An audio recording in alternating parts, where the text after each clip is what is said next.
Haven't been live in a minute, and I don't know if I'll be doing lives on a continuous basis or very often just because I am normally like busy to say the least. Oh, y'all, I moved to a predominantly white area, or is it all white area? And it is a struggle, and that's just to put it lightly. I was, I guess I thought when or prior to even coming here, oh no, this place will be fine. Like I'm gonna be doing my own thing. I'm gonna be, naturally we're in our own home and all that good stuff, or so you think. But it's been isolating. Naturally, I don't have my community, and I feel most importantly that I don't have people that have similar values, which is super important. And I feel that it's become more real, or that I've realized how different culturally it is here because I am now having to deal with that in the workplace. Something I didn't have to deal in my previous job. My previous job was predominantly people of color, and people of color were well aware of the issues that concerned us. In this case, most of the individuals, or many of the individuals I'm working with, are white and conservative, and individuals that believe in, or I guess talk, well, I guess we, in, or more so, I can't for the entire world, but I find that in America, politics is a very big thing, or is spoken heavily. But when it's against you or against people of color or not for the betterment of these communities, although there is mentions of equality for all, right? Or so they say, or, you have the freedom to speak, right? Or to your First Amendment and whatnot. It seems to not apply. And I've mentioned that in the previous live, that that's something that doesn't seem to exist, especially when you're in predominantly white places and spaces where they dominate these areas, and they don't want communities of color, to, what I believe is, take over.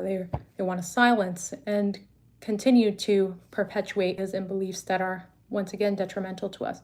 So it's interesting to see how within my workspace and place, a lot of individuals, or the very individuals that I'm working with, are misinformed on the world. They have no knowledge and understanding.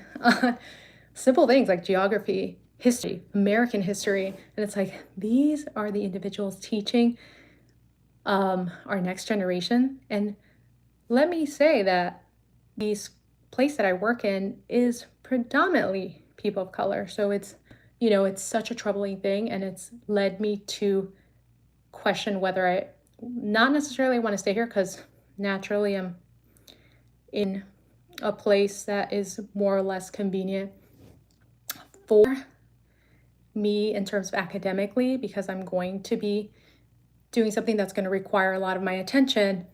And I guess I'll talk about that later on in terms of, oh, this is a place where I don't necessarily have to have so many responsibilities aside from academia, but it is very distressing because it's an area that I am currently in, that I have to, deal with on a day-to-day basis.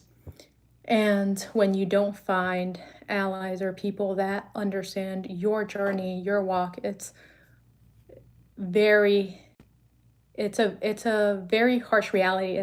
It's realizing that once you leave, and I'm someone that's from New York City, once you leave certain spaces or places, especially when it's like urban areas, urban cities, you don't have the same awareness and understanding of different ways of life and different communities, culture, the world, and it's very lacking.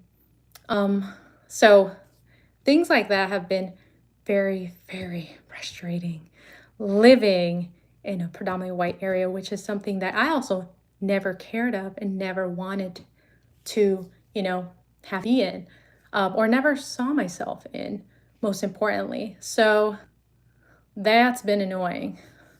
And I think it's also led me to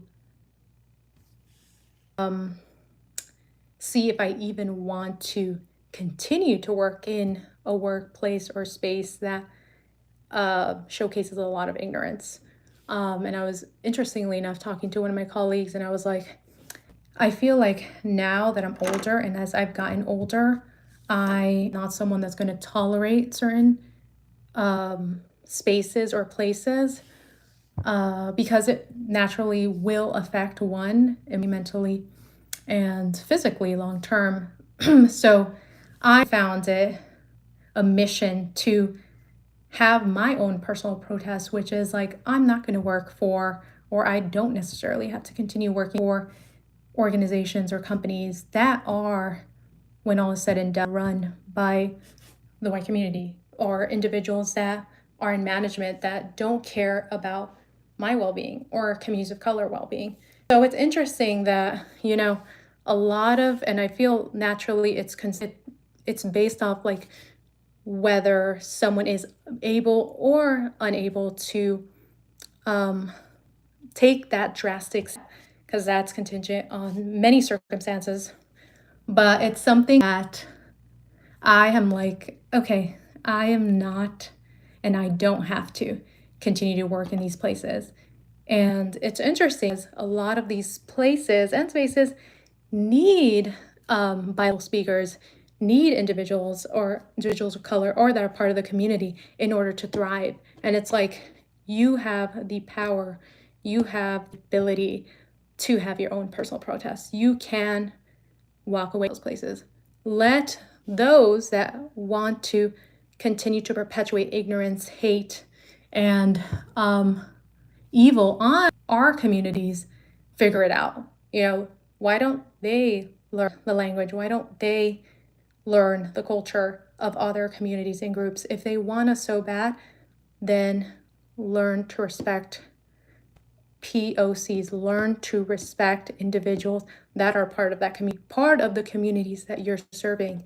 And it's interesting because there's been, and there's always this rhetoric of, well, this is America, or this is the US, and this is what it comes down to. It's like, these were indigenous lands before they were ever colonized by Europeans. So let's get that fact straight. Yeah. So thank you for coming and listening to me speak. Naturally, I want to be able to talk about have these conversations more frequently, because I feel like there's a lot of things I want to tackle. I want to tackle a lot of anti-Blackness within our communities, which are brown. Like, I'm part of the Latino community, and I definitely have observed a lot of racism within our own community, or hate, or not coming together as communities of color. And I want to make sure that we are moving towards coming together as POCs and ensuring that we uplift our brothers and sisters within the communities of color.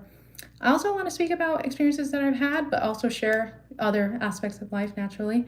But with that being said, thank you once again for joining, and you should expect more videos from me in regards to topics that relate to this. And yeah, this is part of my life and part of many individuals' life in not only the US, but many countries, especially Western countries, and it impacts people beyond the Western world.